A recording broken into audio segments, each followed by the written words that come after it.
அதானியோட தான் ஒட்டு உறவாடுன்னு கதா திமுக.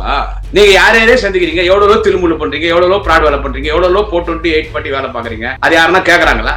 அதானி பத்தி அண்ணாமலை பேசலாமா? உங்க கம்பெனியுடைய மேனேஜிங் டைரக்டர் இல்ல, பாரதிய ஜனதா கட்சி என்கிற அந்த கம்பெனியுடைய மேனேஜிங் டைரக்டர், உங்களுக்கு பைனான்சியர், ஒரு பெரிய கட்சியினுடைய தலைவர்கள் ஆட்சி செய்யறாங்கன்னா ஒரு 4 பேர் நல்லவனும் வருவான், கெட்டவனும் வருவான், ஆளுங்கட்சியும் வருவான், எதிர்கட்சியும் வருவான், கூட்டணி கட்சியும் வருவான். நீ ஏன்டா இன்னொருத்தருட்டு பெட்ரோல் வெட்டி பாக்குற? அவங்க வீட்டுக்கு யாருன்னா வராங்க, யாருன்னா போறாங்க, மூடிட்டு வேலையை போய் பாரு. நீங்க எல்லாம் கையில ஆகாதவங்கன்றது இதுல தெரியுதுன்னா திமுக கூட்டணி உடைக்கலாம்னு பாக்குறீங்க பாரு. அப்ப இதுல தெரியல, நீங்க எல்லாம் தொடர்ந்து நடிக்கீங்க, கையில ஆகாதவங்க, செல்ஃப் எடுக்காதவங்க, பவர் இல்லாதவங்க.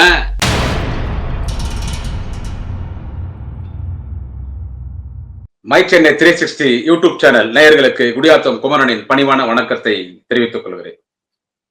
நண்பர்களே, தலைவர் வீட்டுல இவங்க வந்தாங்க, அவங்க வந்தாங்க, முதலமைச்சர் இவங்க ஏன் சந்திச்சாங்க, மாண்புமிகு துணை முதலமைச்சர் நாளைய தமிழகம் வாலிப கலைஞர் அண்ணன் உதயநிதி ஸ்டாலின் அவர்களை இவங்க ஏன் சந்திச்சாங்க, அப்புறம் மரியாதைக்குரிய மாப்பிள்ள அண்ணன் சபரீசன் அவர்களை ஏன் இவங்க சந்திச்சாங்க, அவங்கள ஏன் சந்திச்சாங்க, இந்த கேள்வி கேட்கறதுனே ஒரு கூட்டம் ஒண்ணு இருக்குது. இப்ப அந்த ஆளு ராமதாஸ் கேட்டாரா, என்ன சொல்றது, அது நம்ம வச்சு செஞ்சோமா, அந்த வாய்மூன்னு ஓடிவிடும். இப்போ இந்த லண்டன்ல போயிட்டு விஜய் கட்சி ஆரம்பிக்கும் போது நமக்கு இருக்கக்கூடாது, லண்டன்ல போய் இங்க சம்பாதிச்ச பணத்தை இந்த ஆதவா அந்த பைனான்ஸ் அதுல எல்லாம் சம்பாதிச்ச பணத்தை நாங்க முதலீடு பண்றது ஒரு 3 மாசம் லண்டன்ல தம்பி திரும்பி வந்தாருல ஆடு. இப்ப அவரு இன்னைக்கு கேக்குறாரு, என்னன்னு கேட்டா, அதானி சந்திச்சாரே சபரீஷனை,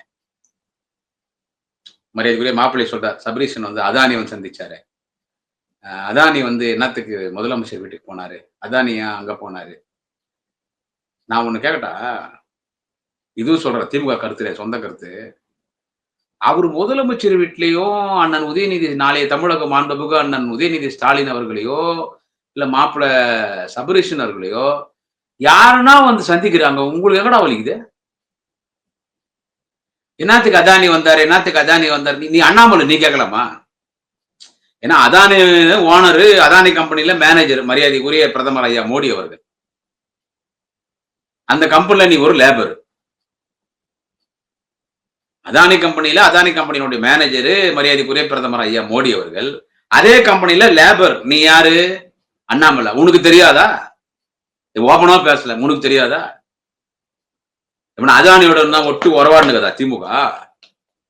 இப்ப அந்த மதுரையில தன்சன் துர்குவாரி தடை விதிச்சாங்கல்ல, அதுக்கு அனுமதி இல்லைன்னு சொல்லி 2 நாள் சட்டமன்றம் போட்ட தீர்மானம் போட்டாங்க. மதுரையில் அந்த குவாரி மேட்டர், எல்லா குவாரி நீ அண்ணாமலை தானே மிரட்டி பணம் வாங்கினுக்கிற. அந்த தன்சன் அந்த குவாரி யாருது? அந்த தன்சன் அந்த குவாரி அது யாருது? அது அதானி குரூப்ஸ். அது அதுக்கே தடை வச்சுக்கிறாங்கன்னா அப்புறமா அதானிட்டு போய் பொட்டி வாங்கிடுவாங்களா? ஏதோ யாரோ 4 பேர் மரியாதை நிமித்தமா சந்திப்பாங்க. உங்களுக்கு எங்கடா எரியுது? யாருன்னா ஒரு முதலமைச்சர்னா யாருன்னா வருவாங்க, ஒரு துணை முதலமைச்சர்னா யாருன்னா வருவாங்க, மாப்பிள்ளை யாருன்னா பார்த்துட்டு போவாங்க. உங்களுக்கு என்ன? அதனால ராமதாஸ் அதானி சந்திச்சிங்களே, என்ன பேசுறீங்க, நான் பார்த்தேன். என்ன ராமதாஸும் அன்புமணி தளபதி வீட்டுக்கு வெளியே நின்று விலகு பூச்ச மாதிரி அதானியை பார்த்த மாதிரி அவங்க 2 பேர் சொன்ன மாதிரி, நீ அண்ணாமலை நீ எப்போ விலகு பூச்சாங்க தளபதி வீட்டாண்ட விலகு பூச்சி பார்த்த அதானி போனாருன்னு சொல்லிட்டு. அப்படிதான் போனாரு. உங்களுக்கு எங்க வலிக்குது? உங்களுக்கு எங்க நோவுது? நீங்க யாரையே சந்திக்கிறீங்க, எவ்வளவு திருமுழு பண்றீங்க, எவ்வளவு பிராட் வேலை பண்றீங்க, எவ்வளவு 428 பட்டி வேலை பாக்குறீங்க, அது யாருன்னா கேக்குறாங்களா? அதானி பத்தி அண்ணாமலை பேசலாமா? உங்க கம்பெனியுடைய மேனேஜிங் டைரக்டர் இல்ல, பாரதிய ஜனதா கட்சி என்கின்ற பாரதிய ஜனதா கட்சி என்கின்ற அந்த கம்பெனியுடைய மேனேஜிங் டைரக்டர், உங்களுக்கு பைனான்சியர், உங்களுக்கு ஆளினால், உங்களுக்கு ஓனர் அதானி, அவருக்கு மேனேஜர் பிரதமர் திரு மோடி அவர்கள். அதே கம்பெனில லேபர் நீ அண்ணாமலை. நீங்களும் அதானி பத்தி பேசுறீங்க, உங்களுக்கு அதானிக்கு ஆவாத மாதிரி, அதானி ஏன் முதலமைச்சர் வீட்டுக்கு போனாரு, ஏன் முதலமைச்சர் சந்திச்சாரு, ஏன் துணை முதலமைச்சர் உதயநிதி ஸ்டாலின் சந்திச்சாரு, ஏன் மாப்பிள்ள சபரீஷன் சந்திச்சாருன்னு நீ கேக்குறீங்க. அது கேட்கறது தகுதிக்குதா? நான் தான் சொல்றேன், அவருடைய அதானியினுடைய தட்சன் குரூப்ஸ் தான் மதுரையினுடைய கோரி. எவ்வளவு பெரிய கோரி அது. அதுக்கே தடை வச்சுட்டாரு தளபதி. இன்னைக்கு சட்டமன்றம் கூப்பிட்டு தடை விதிச்சு அதை ரத்து பண்ணிட்டாங்களே. அப்புறம் அதானியோட எங்களுக்கு என்ன உறவுது? ஒரு முதலமைச்சர் ஒரு விவிஐபி, ஒரு பெரிய கட்சியினுடைய தலைவர்கள் ஆட்சி செய்யறாங்கன்னா ஒரு 4 பேர் நல்லவனும் வருவான், கெட்டவனும் வருவான், ஆளுங்கட்சியும் வருவான், எதிர்கட்சியும் வருவான், கூட்டணி கட்சியும் வருவான், 4 பேர் வருவான், 4 நல்லது கெட்டது பேசிட்டு போவாங்க. அதெல்லாம் உங்களுக்கு நாங்க விளக்கம் கொடுக்கறது. இது மக்கள் நீங்க தான் ஒரு முடிவு எடுக்கணும். இதுக்கு நீங்க தான் இது ஒரு பதில் சொல்லணும். நீ ஏன்டா இன்னொருத்தர் விட்டு பெட்ரூம் வெட்டி பாக்குற? யாரெல்லாம் வந்து நான் டோட்டலா பொதுவாக சொல்றேன். யாரெல்லாம் வந்து முதலமைச்சர் வீட்டுக்கு வந்து அதானி வந்தாரு, உதயானனை சந்திச்சாரு, சபரீஷனை சந்திச்சாரு, அவங்கள சந்திச்சாரு அப்படின்னு சொல்லி யாரெல்லாம் பேசுறீங்களோ அவங்க அத்தனை பேரும் கேட்கறேன். அதானி மேட்டர் பேசுறவங்க மட்டும் நான் கேட்கறேன். அவங்க வீட்டுக்கு யாருன்னா வராங்க, யாருன்னா போறாங்க, மூடிட்டு வேலையை போய் பாரு. நீ என்னத்துக்கு இன்னொருத்தர் வீட்டு பெட்ரூம் வெட்டு பாக்குற? தப்பு இல்ல இது. ஏன் உனக்கு தெரியாதா? இன்னொருத்தர் வீட்டு பெட்ரூம் பார்த்துட்டு தான் எப்படி செயல் பண்ணணும்னு கத்துக்குவியா நீ? ஏன் உனக்கே தானா தெரியாதா? இப்படிதான் பேச முடியும். வேற எப்படி பேச சொல்லுங்க? நீ ஏமா இன்னொருத்தர் வீட்டு பெட்ரூம் வெட்டி பாக்குற? உன் பெட்ரூம்ல போய் நீ பார்க்க வேண்டிய வேலையை கரெக்டா பாரு. முடியலன்னா மூடிட்டு பத்துக்கோ. அதுக்கு இன்னொருத்தர் பெட்ரூம் எட்டி பார்க்க கூடாது. அநாகரிகமான செயல் அது. இப்படி அநாகரிகமான அரசு செய்யறதுல பேர் போனா யாருன்னு கேட்டா தம்பி அண்ணாமலை. அவங்க கூட அவங்களுக்கு மானம், மரியாதை, வெக்கம், ரோசம், சூடு, சொரணை, என்ன சொல்றது, அதெல்லாம் மூணு விட்டம் ஊருக்கு பெரியவன்றது யாருன்னு கேட்டா அந்த ஆள் ராமதாசன், அவர் புள்ள அன்புமணி ராமதாஸ். அவங்க அதே ஸ்டைல்ல அவங்க கேட்ட, அதை நீங்க சொல்லிதான் அவங்க கேட்டாங்க. அவங்களே உங்களுக்கு லேப்பர் தானே. நீங்க அண்ணாமலை பிஜேபி சொல்லிதான் அவர் ராமதாஸ் கேட்டாரு. இப்ப அவங்க கேட்டு எடுப்படல, நம்ம கேட்கலாம், நீ கேட்கற. செருப்பு கைட்டு அடிக்க மாட்டான் மக்கள். அண்ணாமலை நீ பேசலாமா அதானி பத்தி? அண்ணாமலை நீ அதானி பத்தி பேசலாமா?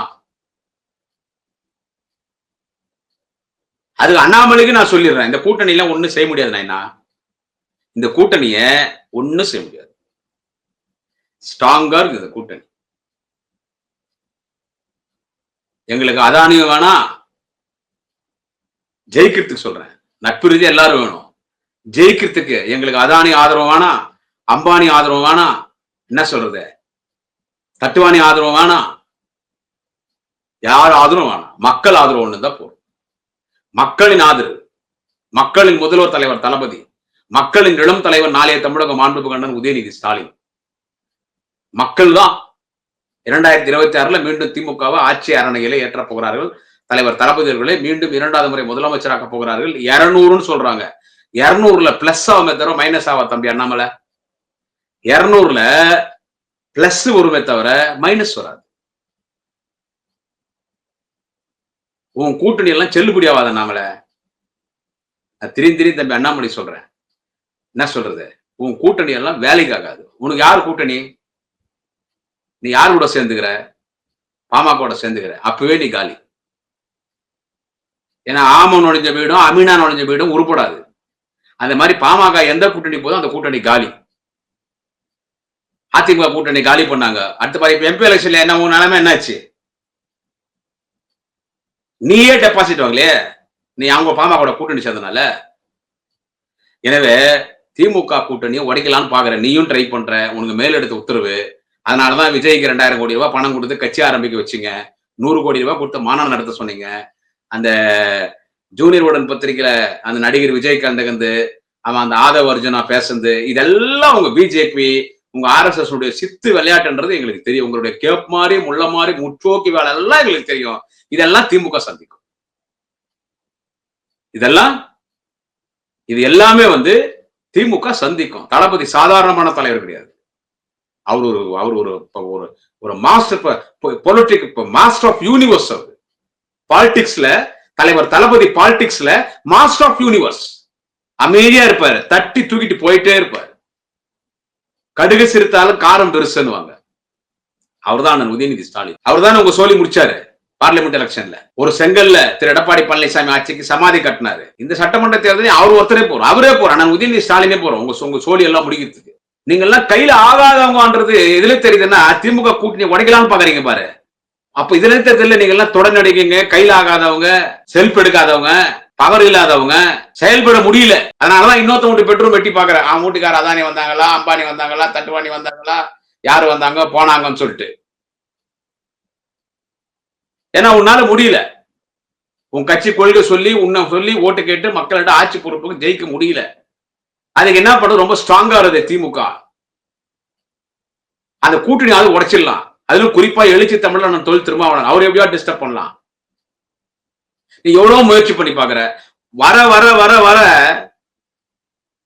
அப்படியே படம் போட்ட தங்கம் மாதிரி திமுக கூட்டணி வர வர உறுதியாயின்னு போயினே இருக்குது.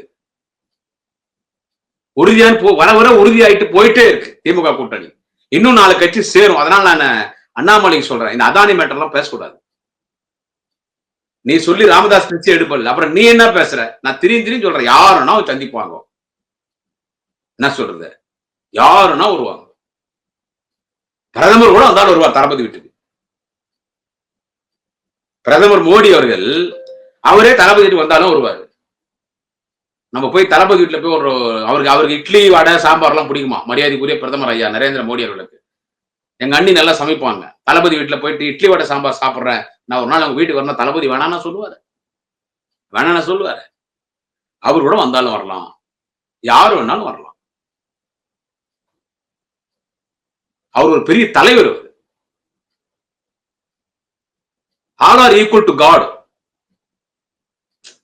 கடவுளுக்கு எல்லாரும் சமம். பெரியவன், சின்னவன், பணக்காரன், ஏழை எல்லாம் கிடையாது. அந்த மாதிரி எங்க தலைவர் தளபதிக்கு அவருக்கு எல்லாரும் சமம். யார் வந்தாலும் வந்தவர்களை வாழ வைப்பது தமிழ்நாடுன்ற மாதிரி எங்க தலைவர் தளபதி வீடு யார் வந்தாலும் அவங்க வரவேற்பு. அண்ணாமலை நீயே கூட போ நாளைக்கு தளபதி வீட்டுக்கு. நல்லா எங்க அண்ணி ஐர மீன் குழம்பு வைப்பாங்க, விரால் மீன் குழம்பு வைப்பாங்க, மீன் வறுவல் செய்வாங்க, நாட்டுக்கோழி குழம்பு வைப்பாங்க, மாவுருண்டை குழம்பு வைப்பாங்க, புளி குழம்பு வைப்பாங்க, பூண்டு குழம்பு வைப்பாங்க, அருமையான ரசம் வைப்பாங்க. போய் சாப்பிட்டு வா. கூட வேணா எங்க அண்ணன் எச் ராஜா கூட கூப்பிட்டு போ. இல்ல கூட எங்க அக்கா தமிழிசை கூட கூப்பிட்டு போ. அது 2 பேருக்கு ஆகாது இல்ல, ரைட் விடு. யார் வேணாலும் போங்க, அவங்க வீட்டுக்கு யார் வேணாலும் போலாம். ஏன்னா தலைவர்களுடைய வீடு, தலைவர்களுடைய வீடு. ராமதாஸ் மாதிரி பொட்டி வாங்குற புரோக்கர் வீடு கிடையாது. அவர் தலைவர், தளபதி, தேச தலைவர், தேச தலைவர். இது குறித்து ஒரு முறை பேசும்போது அருணை மாநகரத்தின் அருணையாளர் அருணையன் செல்வம் மாண்புமிகு பொதுப்பணித்துறை அமைச்சர் அண்ணன் ஏவாவேல் அழகா பேசினார். இன்னைக்கு கூட மாண்புமிகு பொதுப்பணித்துறை அமைச்சர் ஏவாவேலு குறித்து தளபதி ரொம்ப பெருமையா பேசினார். ரொம்ப பெருமையா பேசினார். அமைச்சரவையில் இருக்கிற சிறந்த அமைச்சர் அண்ணன் ஏவாவேலுன்னு சொன்னார். அந்த மாதிரி அண்ணன் ஏவாவேலு அவர்கள் உங்களை குறித்து எல்லாம் ரொம்ப அருமையா பேசினார். அண்ணாமலை குறித்து பேசுறதுல யாரை குறித்து பேச அண்ணன் ஏவாவேலு அவர்கள் பேசிட்டு, அந்த மாதிரி நான் அண்ணாமலைக்கு சொல்றேன், நீ இப்பயும் சொல்றேன், நீ கூட அவர் வீட்டுக்கு போலாம். அதனால உன் வீட்டுக்கு யார் வந்தாங்க? நான் தான் சொல்லிட்டேன், இந்த தட்சன் கல்குவாரி மேட்ரு மதுரையில தடை விதிச்சாங்களே, யாரு யாது? அந்த மதுரை கல்குவாரி சட்டமன்றத்தை தடை விதிச்சாங்களே, தட்சன் கல்குவாரி யாரு யாது? அதானி குரூப்ஸ். அதுக்கே தடை விதிச்சாரு அவருன்னா அப்புறமா என்ன போய் நீங்க என்ன பேசுறீங்கன்னு கேக்குறீங்க. ஆனா அண்ணாமலை சொல்றேன், என்ன சொல்றது, உங்க வீட்டுக்கு யார் வந்தாங்க போனாங்கன்னு நீ எல்லாம் கேட்க கூடாது. அதே மாதிரி அந்த ராமதாஸ் வீட்டு கேட்க பாரு, அவங்க எல்லாம் பீஸ் போன பல்பு மூடிட்டு உங்களால ஜெயிக்க முடிஞ்சா போய் பாருங்க, எல்லாம் போத்தின்னு போய் வீட்டுல போடுங்க. நன்றி வணக்கம். நாளை இன்னொரு பதிவில் சந்திக்கிறேன். குடியாத்த குமரன். என்ன கொள்கை? தொலைநோக்கு பார்வை. தொலைநோக்கு பார்வைன்னா இதுதான் பண்ண போறேன்னு சொன்னாதானே. என்னவோ பெண்களை இவர் தான் முதல்ல அறிமுகப்படுத்தின மாதிரி பேசுறாரு. பெரியாரை முன்னெடுத்து பேசுனதால இப்போ என்ன சொல்றது, பூச்சாண்டி வேற மாறு இடத்துல வரான்ற மாதிரி தான் இருக்கு நம்மளை பொறுத்த வரைக்கும். அது பட் பொறுத்திருந்து பார்க்கும்பொழுது தான் இவருடைய